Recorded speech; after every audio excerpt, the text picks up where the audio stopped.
Hello, I'm Brigantia Blackbird of Blackbird's Brew. Happy Thursday. Let's deal with the truth about love spells. Love spells are controversial within the craft. Some people maintain that they are very innocent, they're well-intentioned, harmless. Others argue the exact opposite. And then there's a mixture of people who say it's just a matter of opinion, and then there's those who haven't really given the matter all that much thought. So, with Valentine's Day coming up pretty quick, this just seems like a good opportunity to discuss the truth about love spells so that we know what we're really dealing with here. To begin with, there are two kinds. We have attractor spells and we have targeted spells. An attractor love spell is about drawing love into your life. It signals your personal openness to welcoming romantic love into your life. It invites the gods and the universe to put potential matches into your path and who are also wanting love in their lives. It's about, kind of making sure that the right people get joined up together.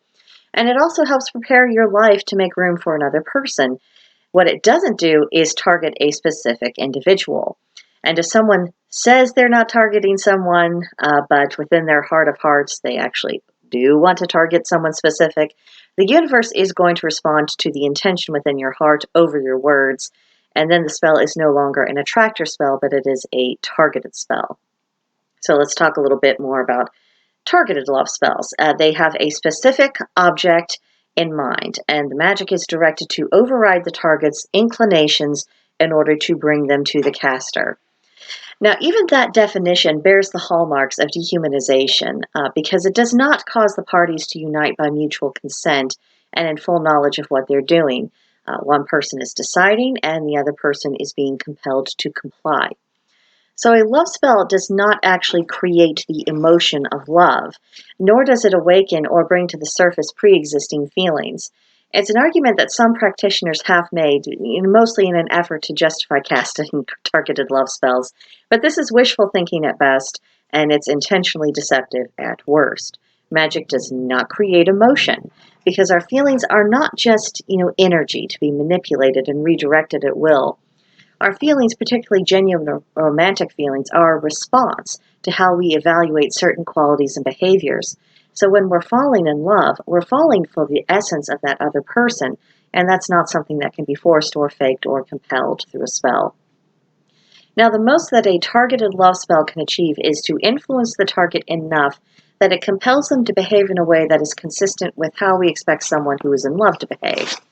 That being said, the behavior is skin deep. Even if the target is not consciously aware that they've been manipulated, their unconscious mind is not fooled, and it is fighting off the influence of the spell. The target is essentially a puppet on a string, at least as long as the spell lasts, and part of that puppet is trying to cut those strings. So there is an expiration date with this. This is one reason, amongst many, about why the results for these targeted love spells vary so much and why the fallout can be intensely unpleasant when the spell backfires or when it does finally wear off or when the target breaks through it. So these targeted love spells are essentially binding spells, and binding spells are a very serious business, and it's not to be enacted lightly. One example of a binding spell is the handfasting ceremony. Whether the union is legally recognized or not, it has been witnessed by the gods, and the people who are handfasted have made vows, and they have voluntarily been bound to each other.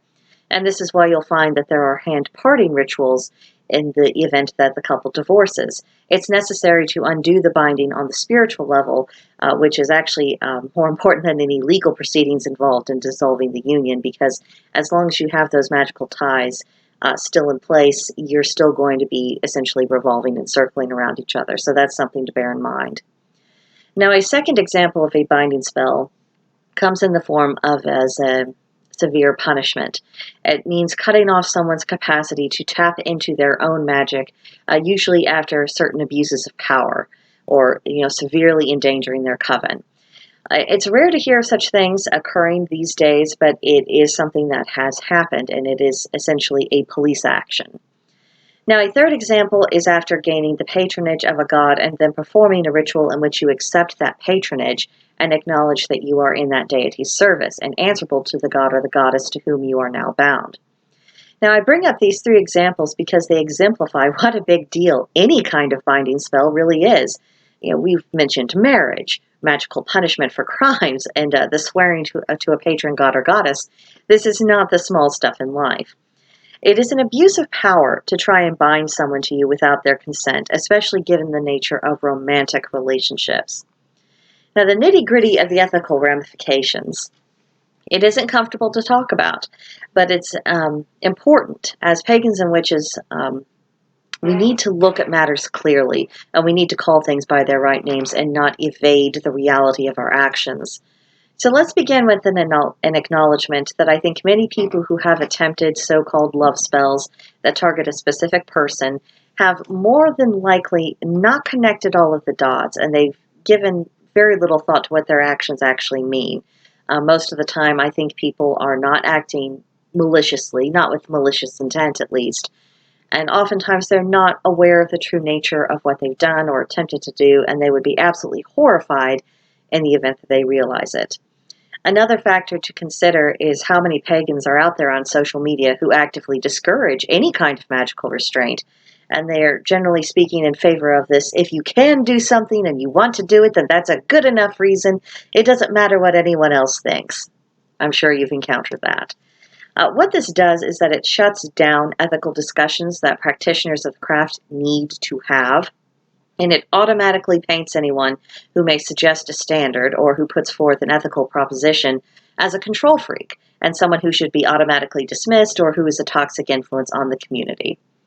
The consequence of this is that many practitioners haven't even heard the arguments for or against love spells, and if they haven't independently meditated on the subject, they have probably concluded it's just personal preference and generally don't understand why people can't agree to disagree.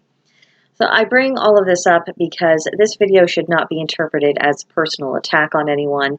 This is about clarifying the issues involved and inviting my fellow practitioners to think things through, because for many people this may be the first time they've actually wrestled with this issue. So a targeted love spell, just to reemphasize, is a binding spell. That means compulsion. It takes consent out of the picture. This is especially relevant in the context of romantic relationships. Our society, regardless of religious or political persuasion, universally acknowledges the necessity of mutual consent in romantic relationships and any kind of romantic or sexual encounter. Let's be honest, no one is casting love spells in hopes of living in chastity with the target of that spell. And we've already established that the spell overrides the target's ability to give an honest yes or no, so when the relationship does become physical, it is an encounter in which one party is not competent to give consent. The harsh but the honest question becomes, what is the moral difference between physically overpowering someone and having your way with them, or using magic to overpower someone's will and then having your way with them? I can't find one. Nor have I heard an argument that is able to find some kind of difference that makes it understandable or okay. And this is why it's vital to really come to grips with what a love spell actually is and the way in which it functions, because people can fool themselves. And when we desire someone or we're extremely lonely, it's all too easy to try to rationalize and justify ourselves. So we can't fall into the trap of viewing this through an emotional lens. It will cause us problems. It will make us guilty of violating another human being. Everyone has the right to accept or reject romantic overtures and to do so without being subjected to outside influence or pressure. Part of being a civilized person is acknowledging and respecting the autonomy of people to make their own choices. And that's a principle that applies to witches and non-witches alike. So let's talk about the consequences when it goes sideways. Targeted love spells are notorious for going wrong, backfiring, and generally resulting in a ruckus. One is certainly obsession. The target is affected by the spell to such an extreme degree that they all but smother the spellcaster with their attention. And it's not just that, it's just you cannot get them to leave you alone. And that easily crosses the line into a dangerous form of jealousy, even violence. Sometimes, against you, if you start saying, I just think I want out of this. Because, it's easier to cast a spell than it is to undo it. Also keep that in mind. But it also, if someone else is paying more attention to you, the person who is that puppet on your string, thanks to your love spell, well, they view that person as a threat, and maybe they need to get that threat out of the way.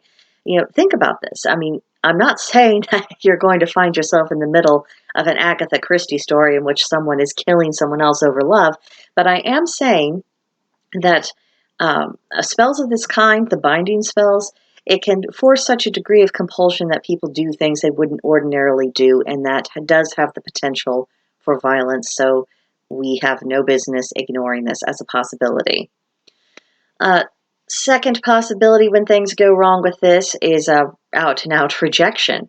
The spell not only fails in this case, but the experience seems to inoculate the target from the influence of the spellcaster, and if they are aware of who it was that was trying to compel them to do something, resentment, even hatred, can be a result.